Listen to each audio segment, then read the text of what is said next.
The entire summer of soccer is on Prize Picks, all 48 countries in every matchup. And if you rep your side before the round of 16 on Prize Picks, you can win a trip to the finals in New York. It's the biggest tournament ever, which means there's even more opportunities to cash in while you root for your favorite national sides and global soccer stars. Download the app today and use code CUP26 to get $50 instantly in lineups when you play your first $5. Download the app today and use code CUP26 to get $50 instantly in lineups when you play your first $5. Prize Picks, America's #1 sports picks app.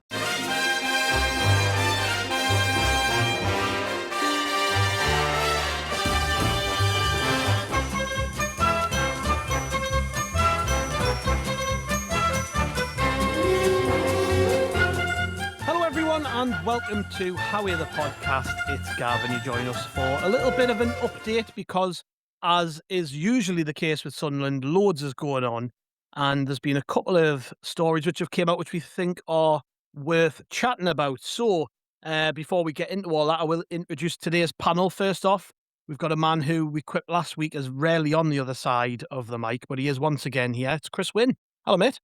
All right, mate. Yes, I'm on the dark side again. So I don't know what's coming up, but well, I do actually, because we've got a big topic. It's like, you send the bat signal out and everyone jumps on for an emergency pod, mate. That's it. Also with us for the first time in a little while is Neil Graney. Hello, mate. Hello, miss. Oh, well, it's nice to Yes, be yes. here between watching World Cup and cricket and golf and everything else. So, yeah, looking forward to it. Yeah. Well, you're the man to get on when it comes to these sorts of matters, Neil. That's why you answered the call. We will explain everything in a minute. And also with us is a man who made his debut at Sheepfolds the other week and is back for the first time over the interwebs. It's Ian Bendelow. Hello, mate. Hello, mate. You're right. Yes, difficult second album coming up. Let's see if I can say anything interesting this time around. Well, what's interesting, Ian, is that you were with me at Sheepfolds because we'd just been to a club meeting. And at that meeting, there were a bunch of things discussed that we were told, please don't talk about these publicly till the club put something out about it. And one of those things is the main reason we're here today, which is the club membership scheme. I don't know what the official title of it is, but that is effectively what it is, a club membership scheme. I think it's called the Black Cats membership, and there are various tiers of it. And the announcement of this drew various different reactions from people. We'll get into the ins and outs of all of it and what's included and stuff, but just to reflect on that meeting slightly, Ian, it's basically what we were told we would get in. I think the point of the meeting we were at was to sound people out on a process that had already been long discussed, I think, with sub-ticketing groups and things like that. It was basically just to iron out any sort of issues. We were asked to raise, whether we were in favour of it or whether the things we would change.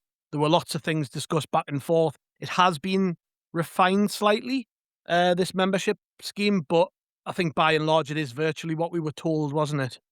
Yeah, it's virtually what we were told. No great surprises in there. Look, I'm not telling tales that are classy or anything like that, but the first thing, and now we can obviously talk about this, but the first thing the club said, they were very, very upfront with us, and they said, this is in part a revenue stream, and that's going to be what some people are slightly miffed about, but the truth is that it's actually a really important thing to be doing. You've got to be thinking about making money in the kind of the financial climate these days of the Premier League, and we need to be able to maximise revenues wherever. So, I don't have a problem with that. And the details of it. For me, the big thing is the access to the away ballot as a season card holder. The rest of it's a bit of fluff, nice to have. But 20 quid for me, on top of a very reasonable price season ticket, I don't think that's bad at all. For you, Chris, as someone who isn't a season ticket holder, how does this shape up for you? Is it something that interests you at all? Is it something that makes you want to be a part of it because it does? We'll get into the benefits and things, but is it an attractive thing to you as an exile? I've got it. I've already signed up. There you go. Done one. But purely because, kind of regardless whether I think, in terms of signing up, regardless of whether I think it's a really good thing, it's the way it's going. So the club aren't going to turn around and go, if I don't buy one or if you don't buy one, they go, actually, no, we screwed it all up. We're not going to do that. You don't need those things to go into ballots and all of that sort of stuff for tickets. It's happening. So you either kind of jump on board or basically you get left behind. So it's one of those things that it's changing with the times, like the club is. The club's got to a point now where I think something like this had to come in at some point. I think for a long time, everybody has known that there's a certain way to get tickets, which we might kind of get into. And nobody really bothered because of the level we were at, and it only caused issues now and again. Nobody was really fussed. Everybody was quite happy to lean on those people who had all the points and all that. I've probably got my foot in both camps because I've been a beneficiary of those people who have got lots of points in the past. So I know someone who in the past has sorted me out. And also I've been on the other side where, because I've done that and relied on that, I've got no loyalty points myself. So I've got myself in both camps where I used to rely on that on some occasions. And when I'm on my own, that's it. I'm stuffed because I've got no points. So it's good now that I've got an avenue for me and my lad to say, right, well, now we can start building up points in some way. And we've still got a chance of trying to get them. Because usually I would maybe send a text message to someone, no, I'm going, or I've already, set someone else up. And that would be it. So that was the only avenue. And once that went out the window, that was it. You were ghost. But at least this gives me a chance to get me and my lad, because you talk about the loyalty. And this is the main argument when people are saying, well, what about my loyalty in League One and the Championship? Perfect. I can't argue about that.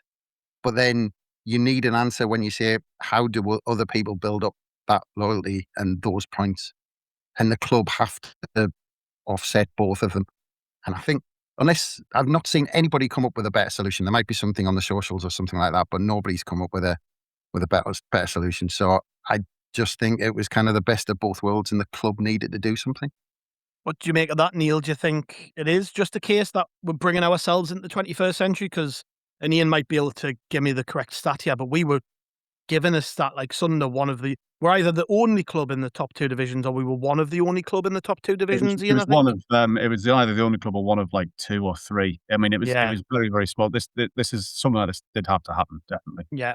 So when you hear something like that, Neil, as Chris says, it was probably inevitable at some point this was going to happen, right? Yeah, of course. I think in the kind of capitalist culture that football finds itself, then revenue generation is one of it's number one, isn't it? In terms of wherever you can generate a little bit extra revenue, it's really important. I think 20 quid, so just over a quid more for each home game, each home league game is reasonable. I know it kind of fluctuates for kind of non-season ticket holders, that price. But yeah, loyalty is everywhere in a kind of revenue generation point of view. So if we think of when we go to supermarkets, petrol stations, we kind of enticed all the time by loyalty. So I think the 20 quid is really fair. Just by comparison, I've just done a sum there, and you'd have to spend £4,000 in Sainsbury's to get 20 quid's worth of nectar points. So I think in terms of that kind of revenue generation, I accept that. I can afford that. I know others may not be able to afford it, or may not be as willing to kind of pay out 20 quid per person for season tickets. But I think there's other things that the club are working on here. So all of a sudden they need to manage ticket demand, which goes beyond the amount of tickets that we've got. The demand's higher.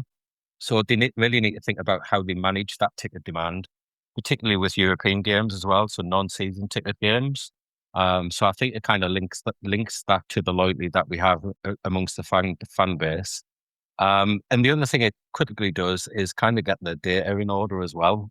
So we've known for a long time now that the ticketing operations at the club for a long time hasn't been good enough, and a lot of that is down to poor data quality, I would suggest. So this provides a further opportunity to kind of get the data in place, so they actually know the fan base. They get to know the fan base a little bit better through the data. Again, some people aren't comfortable with that. I understand that.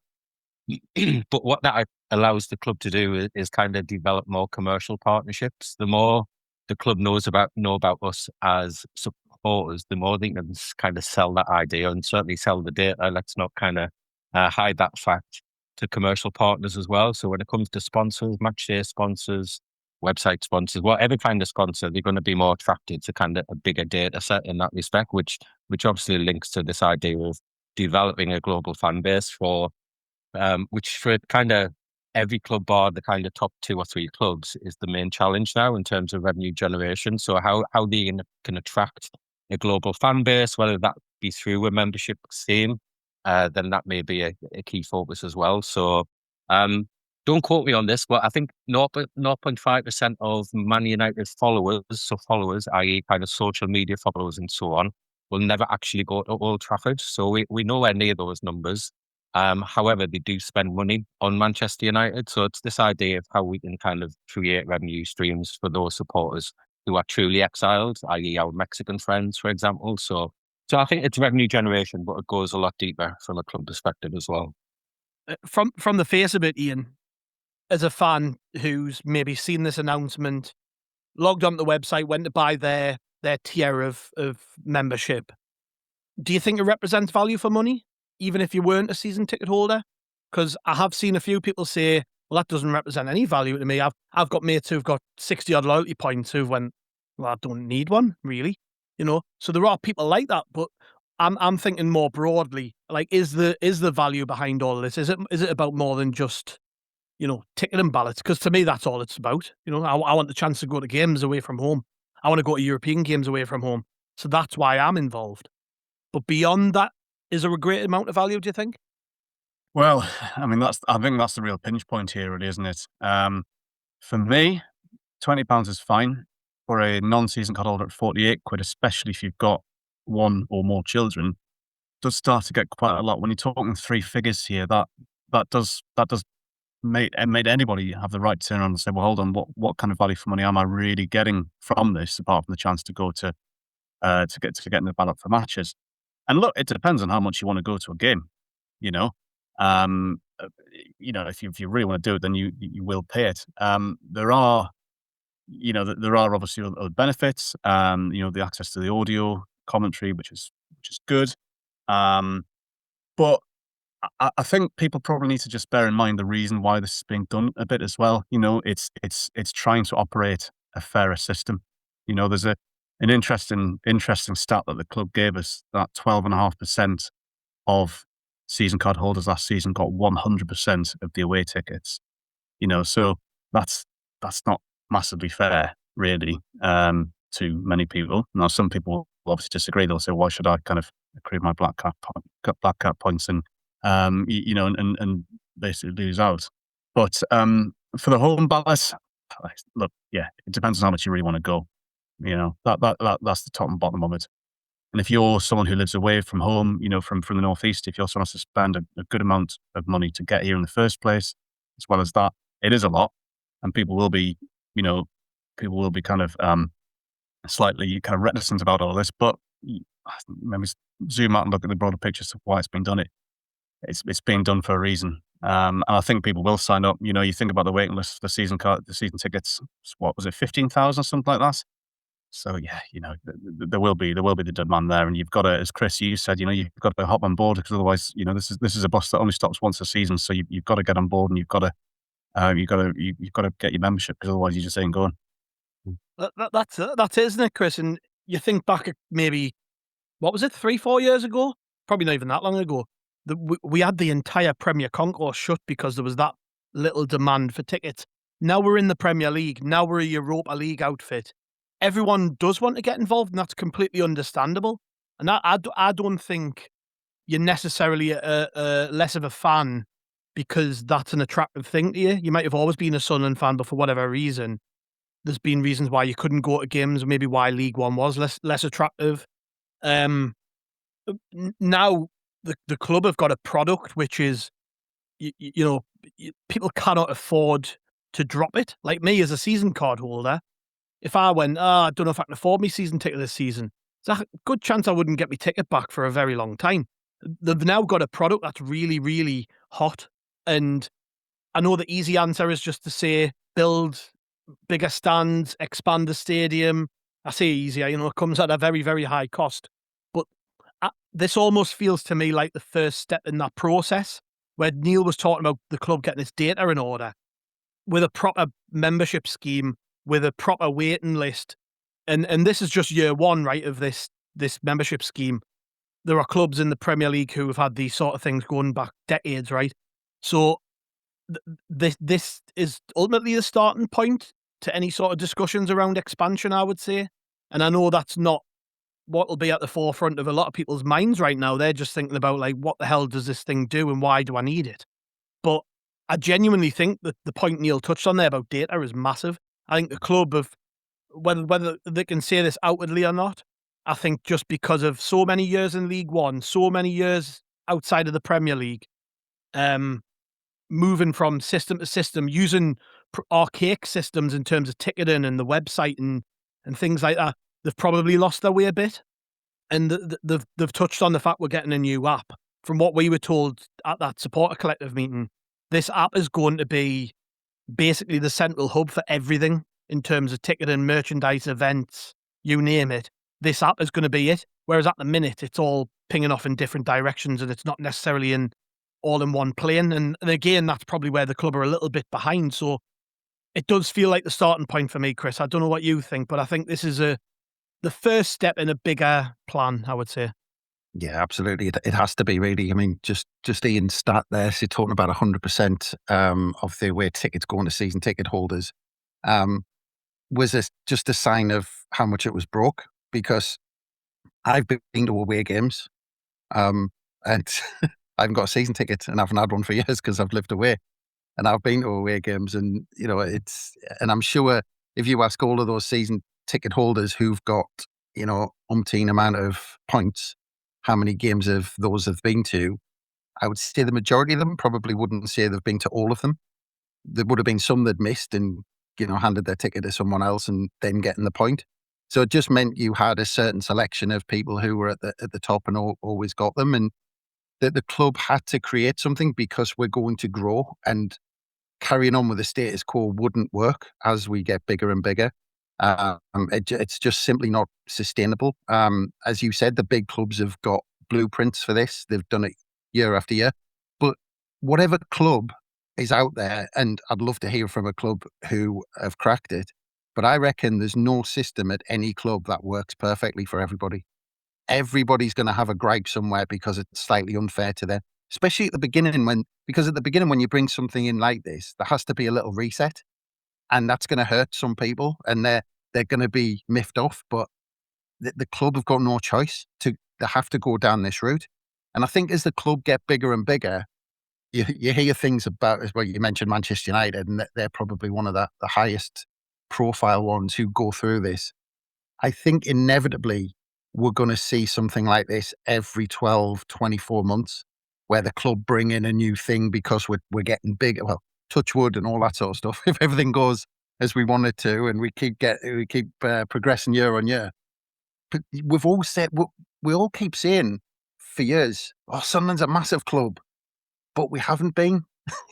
And this is the first step to getting us bigger and bigger off the pitch, because Sunderland, people are going to go back to watch Sunderland till I die because we're in the Premier League and go, oh, bloody hell, there's a documentary on. We might get a few more fans from the States or wherever they're watching it in the world.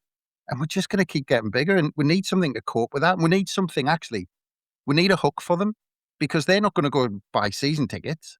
They're not going to maybe fly over for one game.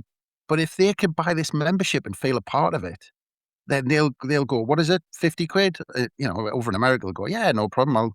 I'll just chuck my money at it. And they might never use anything in there, but they might just want to feel a part of it.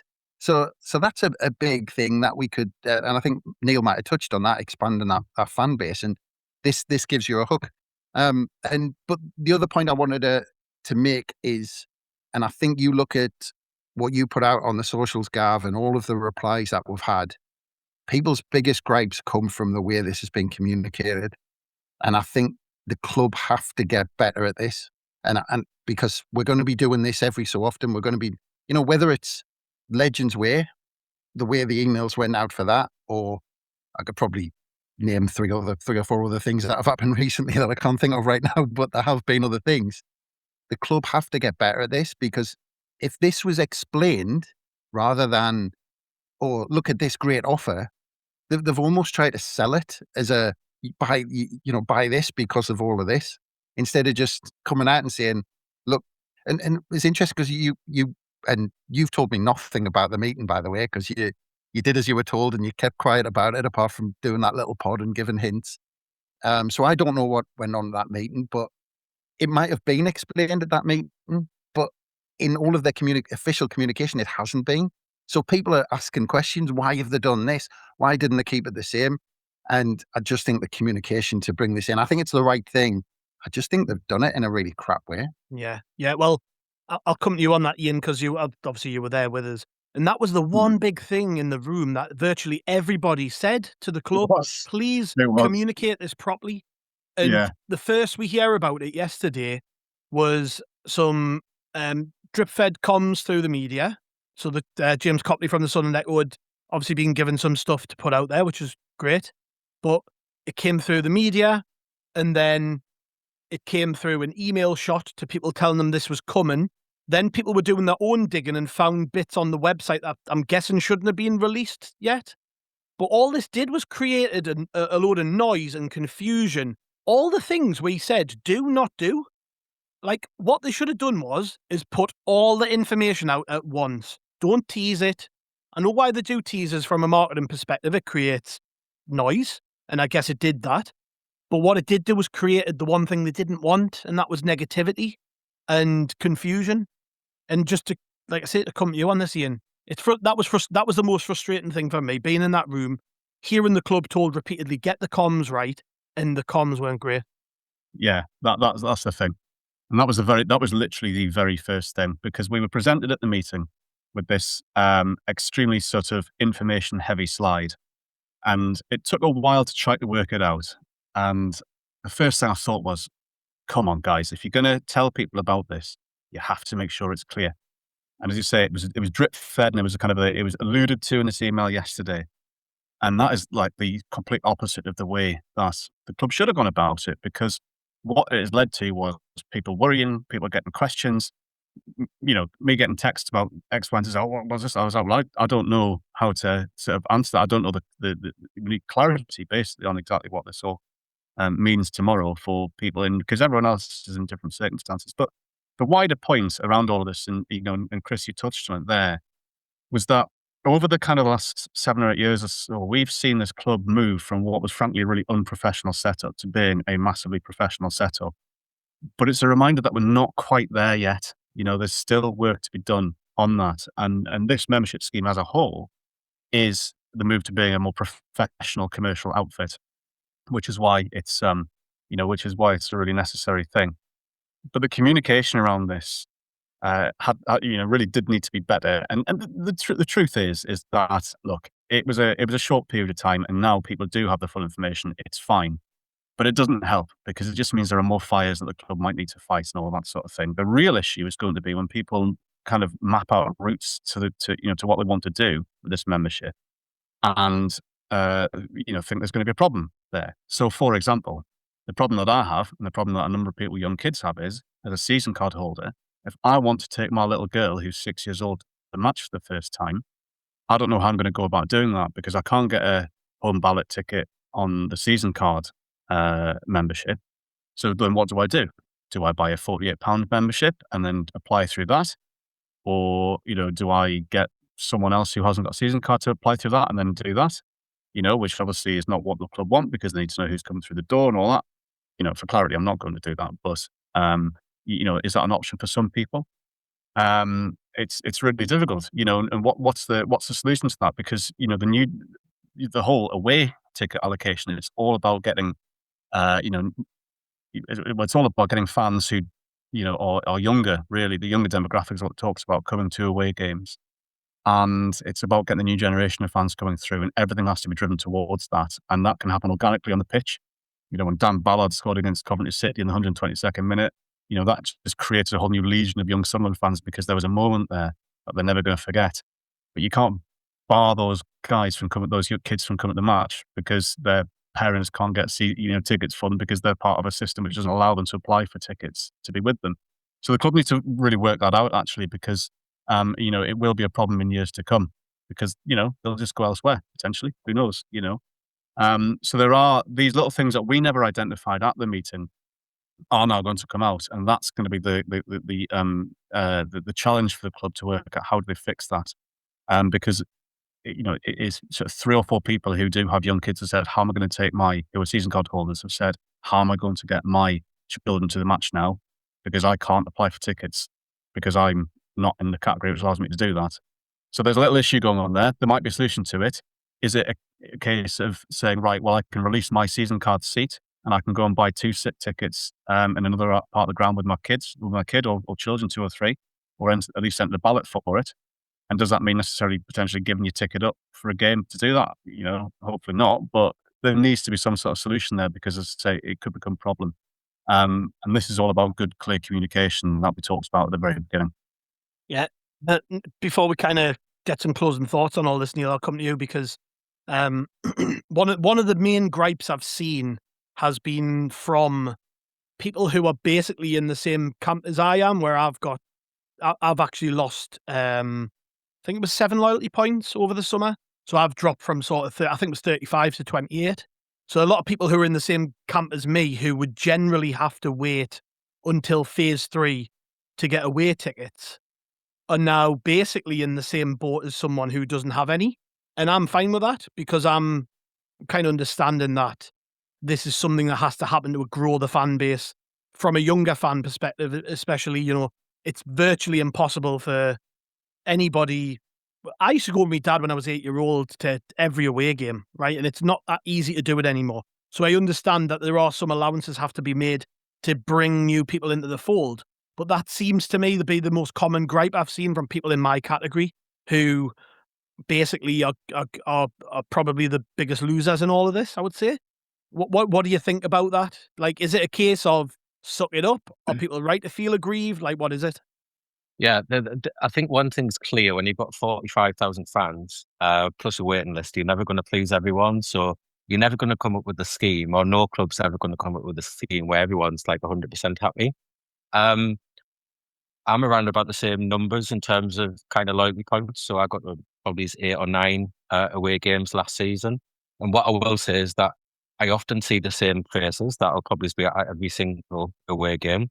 But I also see familiar faces to me that I know have got nowhere near the amount of loyalty points as me. So I think that's happening already. And as Chris alluded to, I mentioned that people do benefit from that. And I think that's a loophole that the club is keen to kind of close. And this is one way of ensuring that kind of supporters of all levels of loyalty, shall we call it, and loyalty is up for debate what that actually means, but all levels of loyalty, or at least commitment, have the opportunity at least. So it may be that someone goes into the ballot with no loyalty points at the minute and gets 1 away game next season. That's 1 more away game than that they would have got before. And I'm absolutely fine with that. I love going to away games. I love taking my boy. He's 14, nearly 15. He loves it as well. But I think for such a product which is in such demand, I'm not in the kind of mindset where I must demand that only I can go because I'm the most loyal. I think we're all loyal in different ways. We all, if you look at the academic theory on this, there's lots of kind of fan types. So if you are that fanatic who follows the club on and offline, wherever you go, spend your last penny, then yes, of course you're going to be aggrieved. But if you're that up and coming fanatic, then there needs to be a kind of vote in for those younger kids who want to kind of engage in the club, who have got money, importantly, to engage with the club. Particularly first time in Europe as well. Everyone wants to experience that.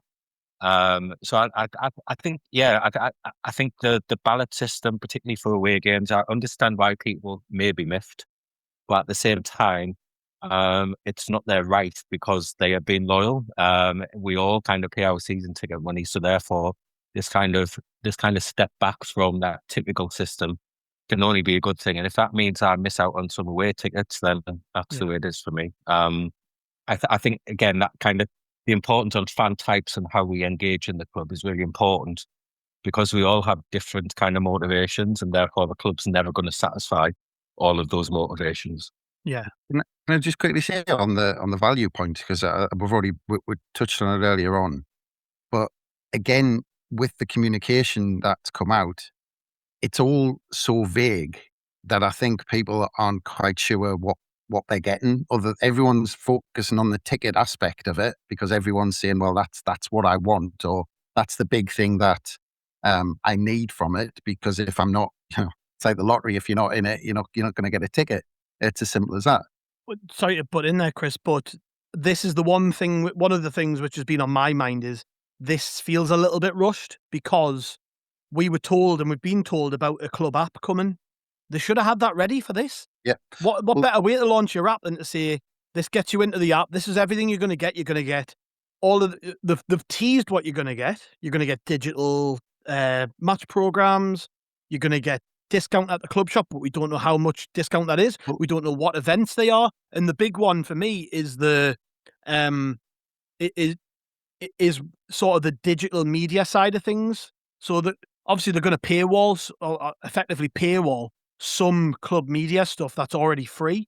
But I think people should know what that's going to be. And because the app's not available, they can't tease anything. They've just said it's coming. The app should have been one of the big selling points alongside the away ticket. And it should have been like, this app is going to be the be all and end all of everything Sunderland, everything, your ticket and merchandise, events, blah, blah, blah, blah, news, everything is going to be in this app. But it's not ready yet. They're not ready to launch the app alongside the memberships, which to me feels like it's been a bit rushed. Yeah, there should have been an explanation on why they're doing it. That came out first. And then to say, when you get your membership, you will get some form of ID. Then you can go into the app and then you can see tangible benefits straight away. So let's say you went into the app and used your app, and you got your own little unique code you could use X amount of times, and you got 10% off or something like that at the club shop every time you used it. People would go, actually, for 20 quid, the amount I spend in the club shop, bloody hell, actually, now I get my money back. Job's a good one. Or like you said, back it up with an event, like 2 weeks later. That's it. If you remember, we've got this event coming in 2 weeks that people can go to if they remember. So it needed tangible benefits from the off. Then people would just shrug their shoulders and go, actually, I'm getting something for it straight away. Well, the only one they've given is was it the 10% off? 10% off subscriptions for the preseason games. That's the only thing they've really said. Sign up early, basically, and you get money off. I can't remember if it was 10% or £10 off, but it was basically you get money off the streaming package for preseason. £10. Yeah, it was £10. Yeah. I think being generous to the club, you might say that maybe if we hadn't qualified for Europe, then this would have been a slightly easier process, and this has added a few different extra variables in to consider. But yeah, I think you're right. I think this app needed to be released kind of at the same time, because this is going to be the one-stop shop for everything related to Sunderland AFC. It's going to be your sort of connection to the club, especially if you aren't a season card holder.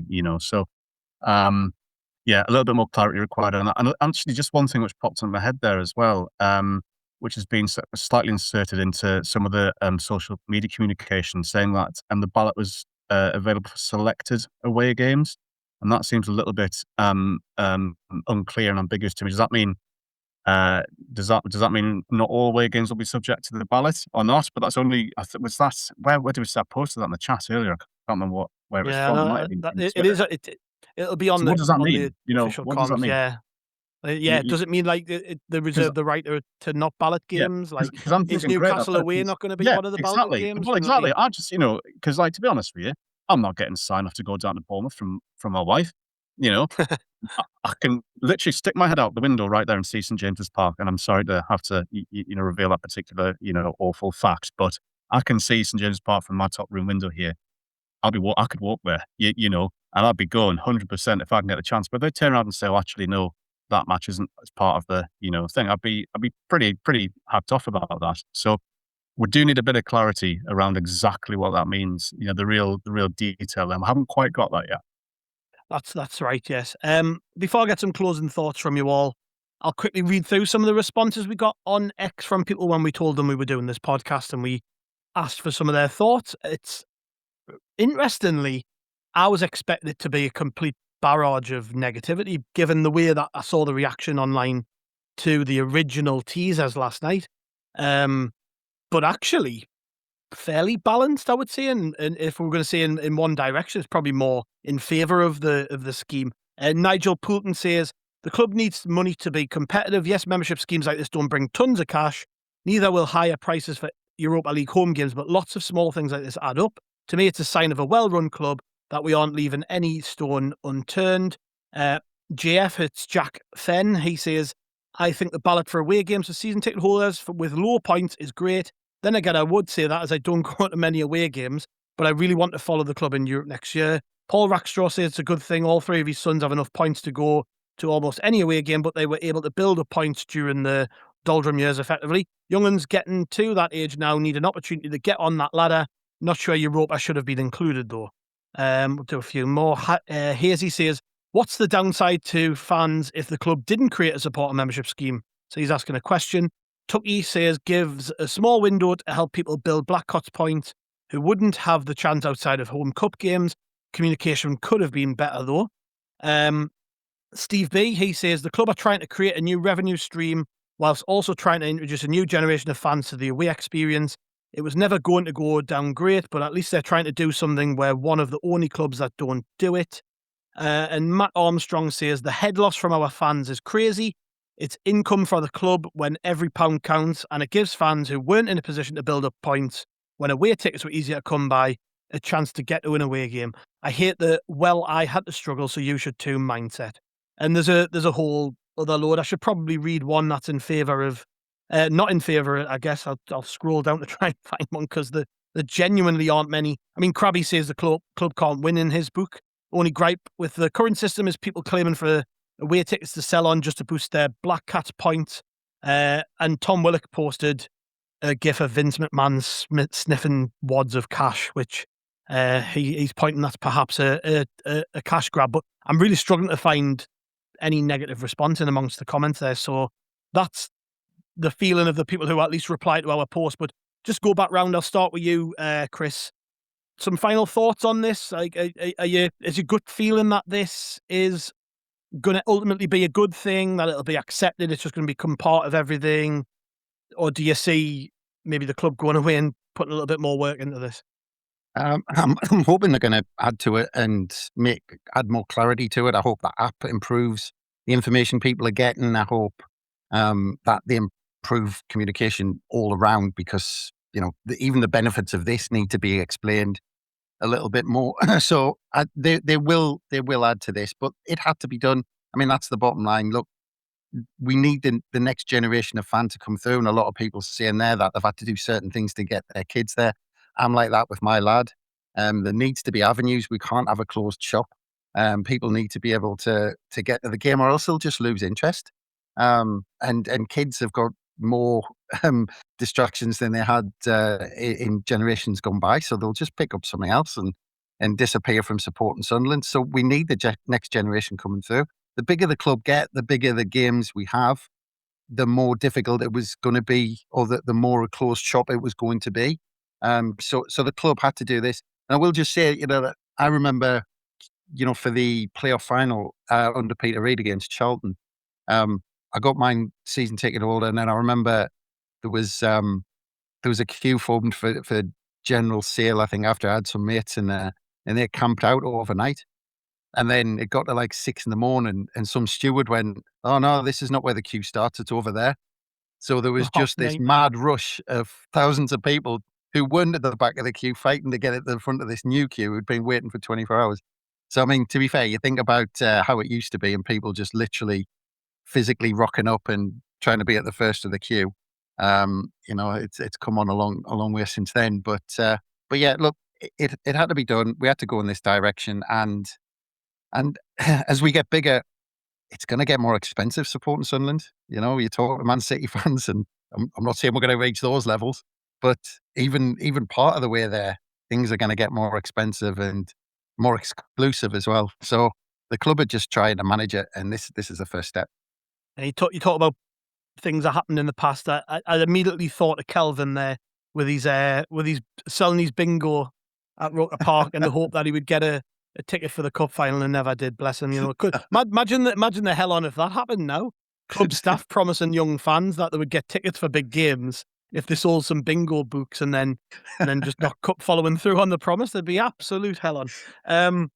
Yeah, Neil, again, some closing thoughts from you, and a point I think worth making is that we are lagging behind other clubs because of spending so much time out the Premier League, and I think this is just another example of where we're being pulled into the future a little bit. And it's just, as Chris kind of alluded to there, I think it's just something we have to grin and bear when prices increase, more money's being sucked out of us. It is part of following a Premier League club, and there is a part of us which thinks ultimately, suck it up, because this is the pain you have to kind of go through if you want a competitive Premier League football club.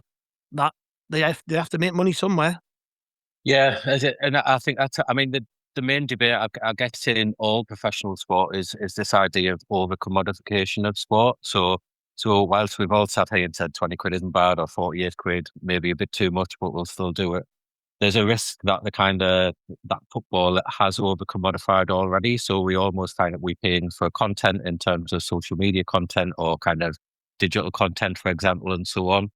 So I think the club needs to be really careful moving forward. I don't think this is a step out of action compared to other clubs, but moving forward, yes, reach out to that global fan base, whether it be in Mexico, whether it be in North America when we go for the pre-season tour, but also don't lose sight of the importance of the kind of attitudinal loyalty at home, the kind of that those who are around the club in the community want to go to matches, aren't necessarily going to matches, just to make sure that we aren't this hyper commodified club like some are, and we leave behind kind of the local community. So Man City is a really good example there that you mentioned.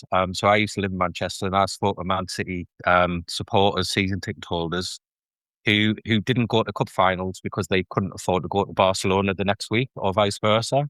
So that's, I'm not suggesting we're going to be flying to Barcelona and in multiple cup finals and so on. It would be nice if we are, but that is where football is.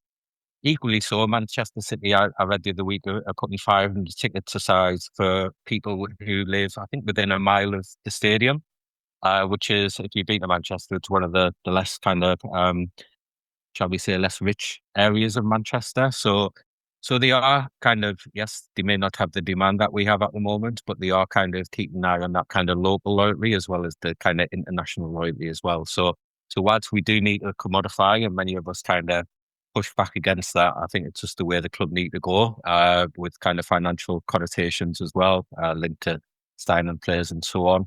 But also keep in mind the locality and the importance of the locality when it comes to the supporter base as well. And Ian, just from you, if anybody from the club was listening to this and have heard our feedback on things, I mean, what would you say in terms of the way they handle this now? Because they'll have seen the initial reaction, they'll have heard the things that we've said, and they'll have heard the complaints of other people.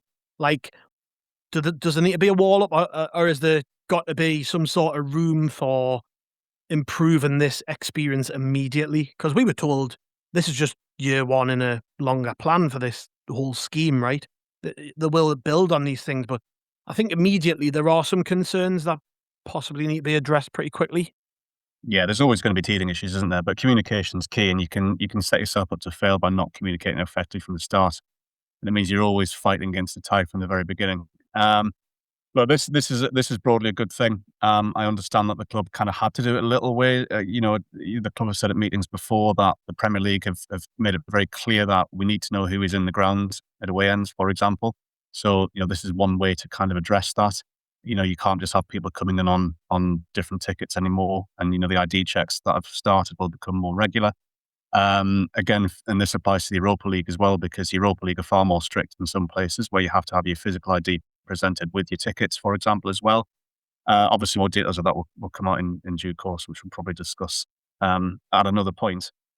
But it's communication, and I've got a very good example last night. When I read the benefits that we were getting, I ran downstairs and I said to my 6-year-old girl, I said, Eva, you're going to get a chance to potentially be a mascot at the stadium. I like this. Would you like to do that? She's like, yes. Oh, it's fantastic. Now she immediately thinks she's going to become a mascot at Sunderland next season at some point. And I had to kind of roll back slightly on that and say, no, hold on a second. Wait. Whoa. You're going to get a chance to potentially be in with a chance to be a mascot. And she couldn't quite kind of work that out. And I was like, oh, I've already done it here. And then my wife goes, well, hold on a second. How much is that going to cost? Because clubs charge a lot of money for that. And I says, well, it might be free. And I thought, no. It's not going to be free, is it? They're going to charge. So they're also going to tell us how much that's going to cost as well, because it could be hundreds of quid, because some clubs charge, a lot of money for that privilege. Now, frankly, I'll pay it, but, I think it's about 120 quid, but you get a kit free. Well, there you go. So there you are. So I'd perfectly happily pay that. But, again, these kind of things do need to be kind of communicated, and it will all come out in the wash, and it's not all going to become this massive one information dump on one day. But there are going to be things that need to be, things that do need to be ironed out. And actually, just kind of looking on the FAQs there, without kind of, reading it out extensively, on the FAQ section around the ballot, it says here, can a Black Cats Academy member, so a child, win a ballot without an adult? And it says, yes, they can win independently. Whether they're seated with an accompanying adult depends on that adult's membership. And it says, see the below question. My child has won a seat in the ballot. Can we sit together? And it says, well, under 16s have to sit with an adult. And it's like, well, hold on a second. If they can win the ballot independently, then what does that mean? If your child's ballots, isn't automatically allocated next to adults, you need to contact the club via SCFC. I just foresee problems with that. That needs to be clearer. And that's just an example I just plucked out of the FAQs there. So people that hasn't solved the issue there, because that's just creating the problem further down the line. I'm sure there is a solution. It just needs to be communicated very clearly at the time, because, if we've got a very short period of time from ticket sales to the match itself, and you've got to organise travel and everything like that from that fan side, then trying to work out whether you can actually go or not, because your 16-year-old sitting in, row Z and you're sitting in row B, then, it's going to be a bit of an issue. So these things just need to be communicated already. But broadly, look, it's good. It's a good thing. It had to happen. But work to be done to make sure that people don't absolutely lose their minds over this. And just quickly on the technology side, I'm actually stuck in a loop with my lad. So I'm trying to get him one of the academy ones, and I've put his details in, and it said it doesn't recognize him. And then I've tried to register him, and I've got a membership. I've got evidence of him having a membership and an ID. And then I tried to put him in as a new one, and it said he already exists. So I can't win either way. The technology is failing me at the moment. I can't actually spend the money that the club are asking me to spend with them because the technology is having a brain fart on us. But yeah, so he exists, but he doesn't. So I can't. I've contacted the club, but I'm not expecting much back on it, if I'm completely honest. Well, we'll see how that goes with you, Chris. We'll get an update off you at some point about that. And maybe you'll be like, yeah, the club were great. But can I just say, it is interesting, all of this is coming out, but I think they need a structure behind the scenes to support this and to support it all, which they haven't caught up anything behind the scenes. And they're trying, we're bit by bit, and the place we came from was awful. But I mean, you speak to anybody, and if you just get in a standard conversation with someone about ticketing, about Sunderland off the pitch in terms of sorting anything out admin-wise, there's a roll of the eyes. People have a sigh. People have got no faith in getting anything sorted off the pitch too much. And, we know of people, specific people who work hard behind the scenes, but there just seems to be no support structure to help people when they've got issues. Indeedy. Well, that was a long first part, but we're gonna do some closing thoughts on a potential new Sunderland signing after the break. So we'll see after these ads.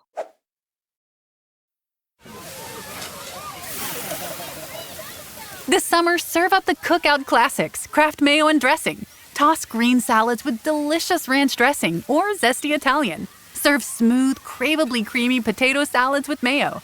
We all know it's not a cookout without Kraft.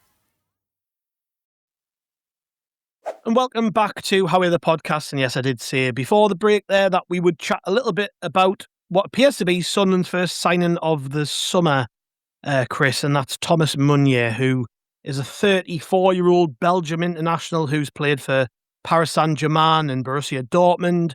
Most recently spent 2 years with LOSC Lille in France and played 3 times at the World Cup, registering 2 assists. He's obviously a very, very experienced player. He's a free transfer. It's all but done as we record. Just some thoughts from you, mate, on this one. I think it's probably put a few questions to bed around maybe the likes of Luchel Trauder, I would say. And that might not have appeased everybody, but I think the majority of people seem pretty happy with this one.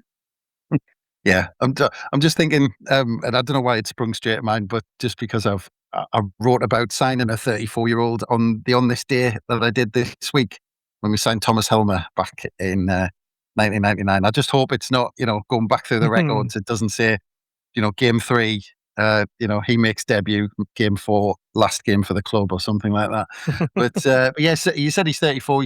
He's turning 35 in September, so he's very quickly going to be a 35-year-old at the club. Very interesting profile. He was linked to Hull. I know you stuck a piece straight out on the site, Gav. I don't think the ink was dry on his contract, and you stuck it up on the Roker Report website as always. But yeah, I mean, you talk about a pedigree. PSG, Borussia Dortmund. He seemed to kind of fall out of favour there, but still in the Belgian national squad, and we know how good that Belgian squad's been over the years, and he's still around playing in this World Cup. Defender, right back, seems to be this. I would say he's this summer's Ronaldo. That's how I'm thinking of it.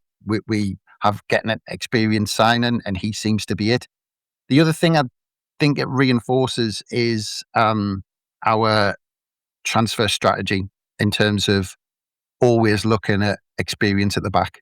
So in those back 4 positions, and it's interesting as well. There's the odd, and there's always is with players we sign. It's like, oh, he's a right back, but he can also play midfield. And there's always that little but, that addition with players we sign.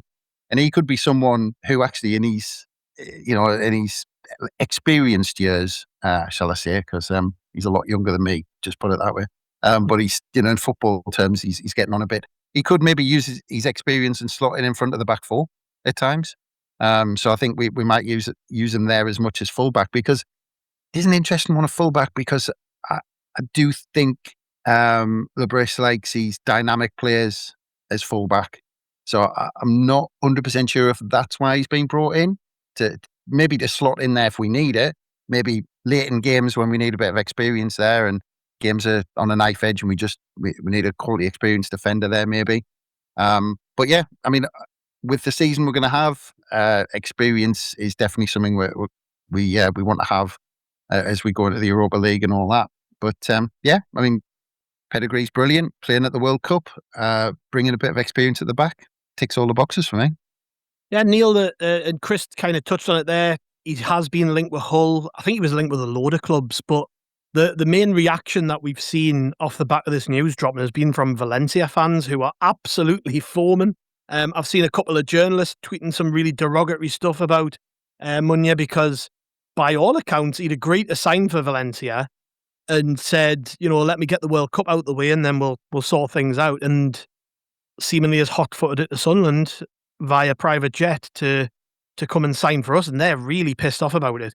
But I think it reinforces the point that having European football behind us this season is going to help us in the transfer market, because he could have went to one of about 10, 20 clubs across Europe, presumably, and they would have all been very good offers. But he's looked at Sunderland, where he's not guaranteed to play every week, and gone, I quite fancy that. And you've got to imagine it's because we're playing the Europa League next season. I think so, yeah. I think that's the stage that he's at in his career. I think he knows he's not going to play every week. He's not going to be first choice, but that kind of extra 8, 10, maybe more games in Europe will prove a pull to some players. I think the signing of him is kind of totally makes sense to me. The type of player that we will be looking to recruit, there may be one more in terms of adding depth. And I think he'll also, what he'll add on the pitch, he'll also add equal amounts off the pitch as well, in terms of leadership and kind of maybe taking some pressure off Xhaka when it comes to kind of club leadership, if you like, or kind of leadership off the pitch when it comes to club events, things like that as well. And he's been there and done it. He's kind of got the European appearances that many of the squad hasn't. So 15 trophies, I think, already he's won in his career. Yeah, so when he talks, people are going to listen. Players are going to listen out to Jess. I would possibly say I get the kind of link with Ronaldo there, the season's Ronaldo. I think he's going to be more kind of bit part, so probably the season's Masazaki, which to me is a massive upgrade on where we signed him really when we thought we had a bit of a left back shortage. He kind of plays 3-4 games at the beginning before we realised we didn't really need him. Whereas I think with Meunier, I think he'll have a bigger part of the role, albeit kind of as a backup or a second choice, or maybe a utility player, as Chris alluded to as well. So yeah, fairly low risk. We'll not get any money back, I would suggest, but we're not forking out lots of money in the first place, so makes sense. Yeah. And I mentioned at the top there, Ian, about Luttrell Hertrauder, and people are making that link because I think a lot of us, and I like Hertrauder a lot, but I also understand that he was a backup in several positions, mainly right back, and there are several strands to this. He's young enough to be able to say, well, hang on, I want to be first choice somewhere. He's young enough and good enough to have several options on the table. And I would imagine some of them might even be better options than Sunderland. We saw in January, Liverpool wanted to sign him. He's been linked with Arsenal this summer. There will probably be clubs in the Champions League that would love to have him as part of the squad. And also, and I think this is the big one from the club perspective, the rumoured fee was between somewhere 18 and 20 million, I think, for him. That is a hell of a lot of money to devote to a player who you might not necessarily see as someone you would start every week.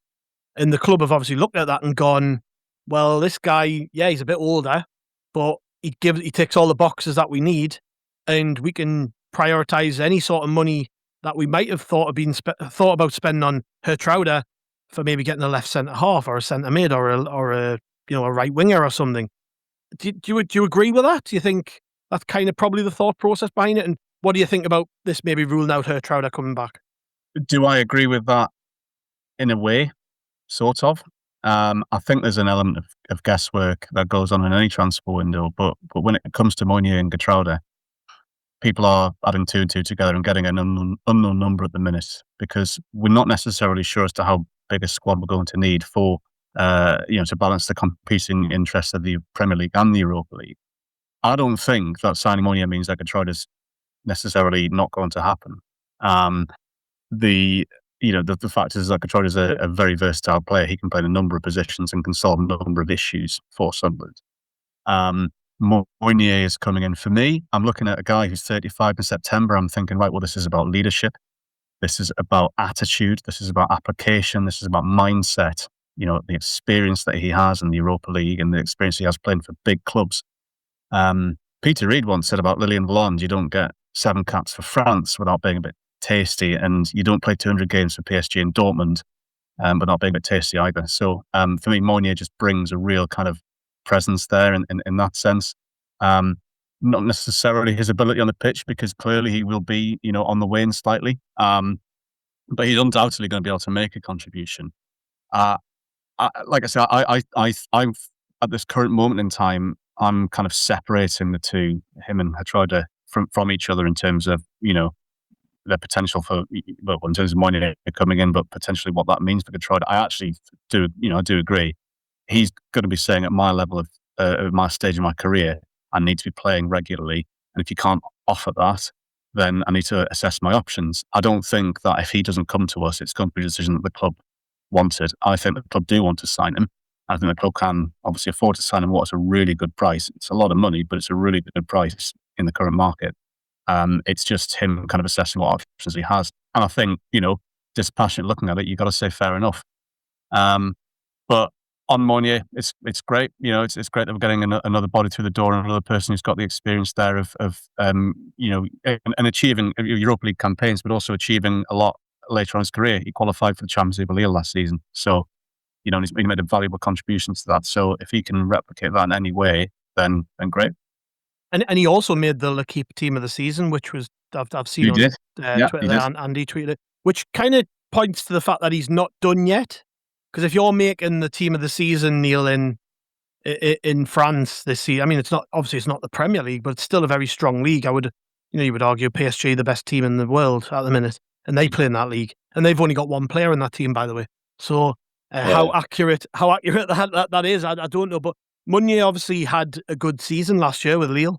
Doesn't matter how old he is, he's still good enough, and the club will have looked at that. He's not coming in just to be a cheerleader, and that is part of it.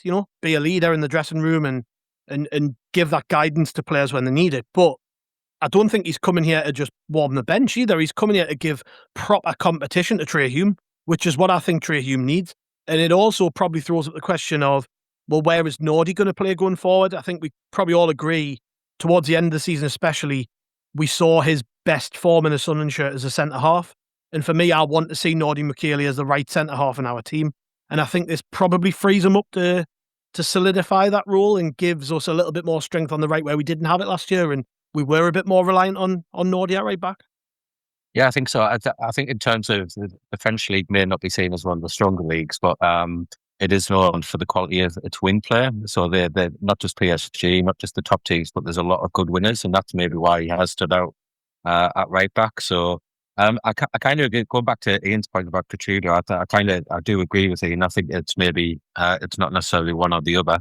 I think Coutinho's probably got three options. He sticks with the Sunderland, or Sunderland like Sunderland, and knows he'll play some games and Europa football and so on. Or he goes to Arsenal, Liverpool and plays Champions League and pretty much does the same. Or he goes back to kind of, I don't know, I say back, but maybe goes to an Ajax or somewhere where he knows he's going to be first choice, but it'll not be a club on the up, or not be a club playing regular European football. So I think he's just back in his time. I think someone tweeted when they did the list of the retained list, sorry. They said they were in negotiations, so they obviously are still keen on him. I think it's just a case of controlling getting back from the World Cup. He may be, and it's well within his right to see if anything else more attractive comes along, and then he'll make that choice. I imagine the club will have a cut-off point for that as well, and we'll see. But yeah, I think what we will see in recruitment that you've alluded to there is kind of more interest in kind of players who can play multiple positions, like Gertrude, like Meunier obviously can, because there's going to be a lot of games. There's got to be a lot of kind of problems to fix within games. So meaning we've got the likes of 09, for example, who can solve multiple problems. I think is going to be one of the key things to our success. The fact that we can bring players off who can play multiple positions, and that's where we will focus, that kind of ability to kind of, because I think Labrie, correct me if I'm wrong, but historically, he likes smaller squads, and the Europa League competition for a club our size doesn't go well together. So I think that adaptability within the team is going to be really important.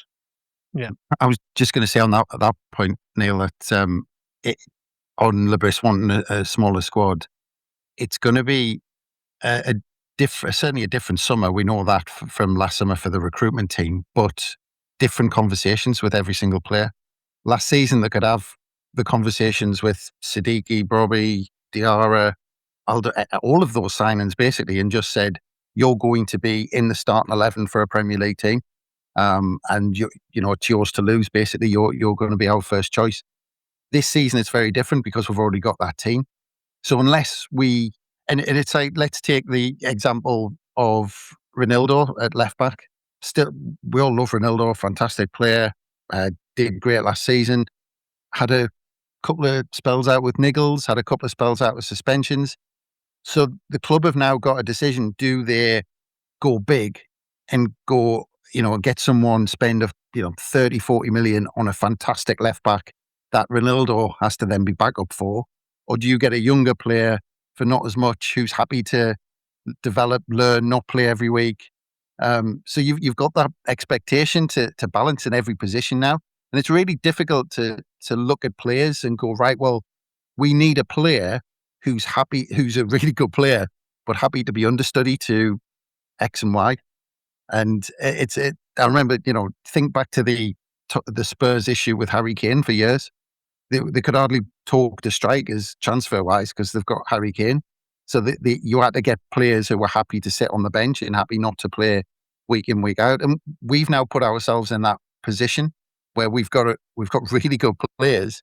So we either need to target, if we want to get better than what we've got, we spend a hell of a lot of money, and we know that you can just tell the profile of the player. They're going to be, that they're being signed to go straight in the first 11, or we sign this sort of profile where it beefs the squad up, and that they're not going to be the first name on the team sheet for the manager. So it's a bit of a tightrope that the recruitment team have got and it's going to be very different conversations this summer than they had last summer, by telling players that basically they're coming in to fight it out or to learn from the person who's got the shirt at the minute. Yeah, and I think what that latter approach does is stabilise the wage structure as well. If they do go for that player who wants 50 grand more than what Jack is on, then that creates a problem for the whole squad. Really, who are putting their hands up saying, "Well, hold on a second, I'm worth more than that if he's on that." So yeah, and that's a good problem to have. But it's difficult to manage for sure. Yeah. Indeed it is. And we will probably have a lot more on Thomas Meunier coming up on the pod over the next week or so as things progress. It hasn't been confirmed as we record this, but it looks like it's all but done. You know, I think it was David Ornstein from The Athletic broke the story. Generally speaking, if he says something's happening, it is. So we are just expecting the club to announce that. And it was apparently a 2-year deal. But let us know what you think of this signing. You can leave a comment on Spotify below this pod, and we will try our best to reply to them. You can also email us or contact us on social media with your thoughts, and give us your thoughts actually on the new membership scheme as well. Obviously, I've put that post out on X if you want to reply to it. Let us know in the comments on Spotify, as I said again. That just leaves me to say thank you very much, gentlemen, for joining me today. It's been really fun, actually. I quite enjoyed that, and hopefully we've added a bit of perspective to things, because it is sometimes difficult to have perspective when there's loads of noise going on online, isn't it? And you see people acting a bit hysterical or too happy clappy. I don't know. Maybe we've had helped to add a little bit to that conversation. So thank you very much, everyone, for jumping on today. And cheers to the listeners. As always, we've got plenty on the feeds this week and coming up as we head towards York at the weekend, the first game of pre-season, which I think we are going to treat as a proper game, Chris, because we've missed the footy, haven't we? So what have we got coming up ahead of York? We've got hopefully it's not in the bag yet, but hopefully we've got a good preview if everything works out well. So we'll have a good build up and maybe something from the archive to chuck out there in the build up or following York. But yeah, we're going to treat it like a proper game. We're going to get back in the swing of things, aren't we? Because you get out. It's our pre-season, isn't it? Yeah, you get out the habit of doing the sorting out the preview and then sorting out reaction and all that sort of stuff in the follow-up afterwards. So yeah, so we'll look at it as a standard game. We'll try and do our usual around the game and all that sort of stuff. So with a bit of luck, if everything works out as we hope it does, we should have some decent previews for the game. Absolutely, and I'm hoping to grab somebody after the game as well for a little chat, because I'm going down to York for that one. Depends how pissed I am, to be honest. I'm treating it like a day out that's got a little bit of football in the middle of it somewhere. You know, I don't know how many people who are actually going to York are even planning on attending the actual game. I think it's just an excuse to go, and maybe they've told the missus, like, oh, I'm going to football on Saturday. Just end up staying in York all day, which I think was your plan, Chris, when you were originally trying to go. So yeah, thanks for that, mate. Yeah. But, you know, kids need taxiing around at whatever they've got on 5 million things over the weekend. So no, my day of supposedly going to the football but not going to the football and going around the pubs of York completely fell through. So yeah, being taxi driver for the weekend. So cheers, mate. Thanks for the reminder. No bother. I'll do your drink for you. Can I recommend the House of Trembling Madness as a place to get a pint on Saturday? I'll be going there on your recommendation. You know what I'm like with your recommendations are always solid, so I'll be there. It's quality. Just stay away from the 7% beer, because that did for me one week. On the way to Peterborough, we got off the train in York and had 4 pints in York, and I had 4 pints of that, and I can't remember the game. And on the way home, I woke up in Berwick. So yeah, go to that pub, but be careful what you drink. Well, you said I did the same on a Christmas do in York. I kept buying Chimay, the Belgian stuff, 11% or something. I ended up in Birmingham. Yeah, still just, and far too late as well. I remember waking up on the train in a panic and all that sort of stuff. But and yeah, back in the day, it was a Stone Roses bar I used to end up in the last thing at night for the last drink. But before I tried to get on some random train. My train's booked for 10:15 at night, so it's a long day. I think the train leaves at 9 or something. We're not coming back won't get back into Newcastle train station till about 11:15. So yeah, I'm going to stay away from the 7% lager, I think. Yeah, just scope out when you get there. There might be some good places to kip around the train station just in case you miss it. I'm sure our lads will love that. Yes, thank you everybody for joining us for this episode. We'll be back tomorrow. We'll see you then.